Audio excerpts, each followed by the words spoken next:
국회에서 열린 권덕철 보건복지부 장관 후보자의 인사청문회는 백신 청문회를 방불케 했습니다. 야권은 정부가 백신 확보에 늑장 대응했다고 비판했고, 여권은 사실과 다른 정치 공세라며 엄호했습니다. 장윤희 기자입니다. 권덕철 후보자에 대한 국회 인사청문회에서 여야는 백신 확보 문제를 놓고 날선 공방을 주고받았습니다. K방역에 우수한 성과를 거뒀다 이렇게 평가하시는 분을 이 청문회에서 신문한다는 자체가 저는 굉장히 자괴감을 느낍니다. 정쟁을 통해 정부를 흔들려고 하는 이런 불필요한 음모론은 좀 자제해야 된다고 봅니다. 우리 정부는 이런 데 흔들리지 마시고요. K방역의 성공이라는 자신감을 바탕으로 K방역을 튼튼히 하면서 야권은 구체적인 백신 확보 계획을 밝히라고 목소리를 높였습니다. 4,400만 명분이 확보되어서 우리도 올해 접종할 수 있겠구나 당연히 기대했습니다. 그런데 뚜껑을 열어보니까 아스트라제네카랑 1,000만 명분 그거 말고 있습니까?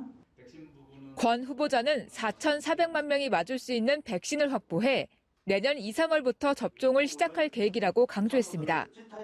더 이상의 내용은 계약 비밀 준수 사항이라며 양해를 구했습니다. 권 후보자는 K방역 실패를 인정하고 사과하라는 야당의 주장에는 반박했습니다.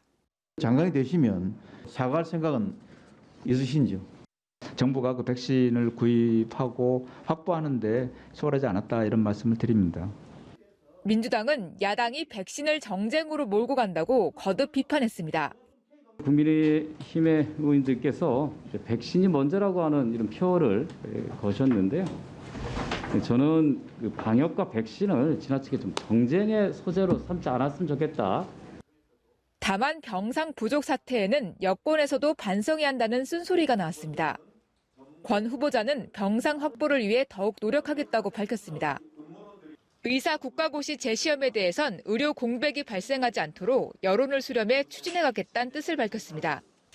한편 전해철 행안부 장관 후보자의 청문회에선 야당은 내년 재보궐선거의 중립성 훼손 우려를 제기하며 부동산 문제 등을 집중적으로 파고들었습니다.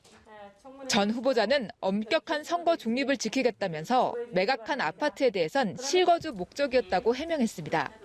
연합뉴스TV 장윤희입니다.